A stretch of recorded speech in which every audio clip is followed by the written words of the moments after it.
Hello dear cadets, welcome to our channel. Today we discuss what is AFCAT entry और साथ ही हम discuss करेंगे इसकी qualifications, eligibility, selection procedure, exam pattern और वीडियो को लास्ट तक ज़रूर देखें। चलिए स्टार्ट करते हैं।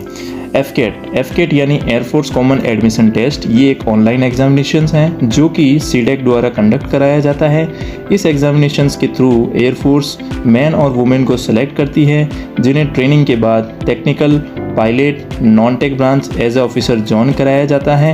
एफकेट एग्ज़ाम ईयर में 2 बार फेब और अगस्त में कंडक्ट कराया जाता है, जिसका नोटिफिकेशन नवंबर टू दिसंबर और जून टू जुलाई में रिलीज कर दी जाती है। इस एंट्री से candidate ground duty, technical, non technical, flying branch और एनसीसी एंट्रीज के लिए अप्लाई कर सकते हैं। और हाल ही में इंडियन एयरफोर्स ने एक न्यू ब्रांच स्टार्ट की है, वेपन सिस्टम ब्रांच, जिसके लिए आप एफकेट 2023 से अप्लाई कर सकते हैं।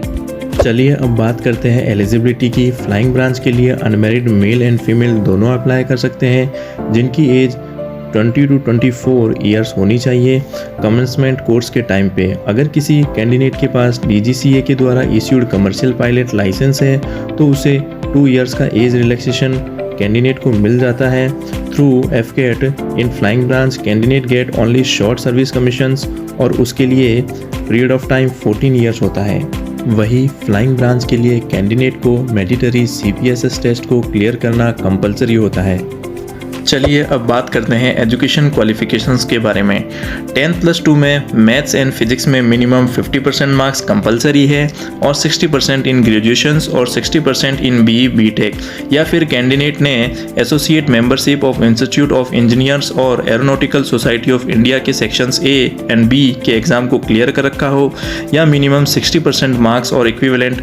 वही बात करें ग्राउंड ड्यूटी टेक्निकल की, तो ग्राउंड ड्यूटी टेक्निकल के लिए both male and female apply कर सकते हैं, जिसकी एज 20 to 26 ईयर होनी चाहिए। ग्राउंड ड्यूटी टेक्निकल के लिए मैन को परमानेंट और मैन वुमेन को शॉर्ट सर्विस कमीशन दिया जाता है। ग्राउंड ड्यूटी के लिए शॉर्ट सर्विस कमीशन का इनिशियल टेन्योर 10 ईयर का होता है, जिसे 4 ईयर के लिए एक्सटेंड किया जा सकता है, डिपेंड करता है एज सर्विस रिक्वायरमेंट।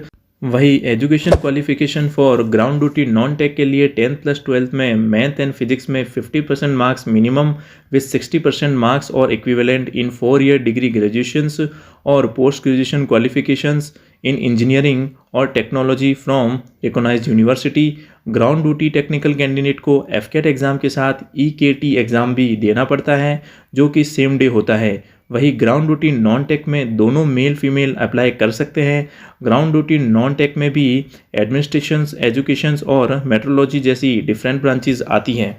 चलिए आज के लास्ट पार्ट के बारे में बात करते हैं, एग्ज़ाम पैटर्न। एफकेट के रिटन एग्ज़ाम में आपका सिर्फ एक एग्ज़ाम होता है जो कि 300 मार्क्स का होता है, जिसमें ऑब्जेक्टिव टाइप के 100 क्वेश्चंस होते हैं। वही पेपर का टाइम ड्यूरेशन 2 आवर्स का होता है। पेपर में इंग्लिश, GK, मैथमेटिक्स और रीजनिंग के क्वेश्चंस आस्क किए जाते हैं। वही इस एग्ज़ाम में हर रॉन्ग आंसर के लिए 1/3 नेगेटिव मार्किंग होती है। रिटन एग्ज़ाम क्लियर करने के बाद सभी कैंडिडेट को AFSB इंटरव्यू और मेडिकल एग्जामिनेशन क्लियर करना होता है। एट लास्ट जो भी कैंडिडेट शॉर्ट लिस्टेड होते हैं उनकी ट्रेनिंग दोंडीगल एयरफोर्स एकेडमी में होती है। ऐसे ही वीडियो को देखते रहने के लिए चैनल को सब्सक्राइब करें।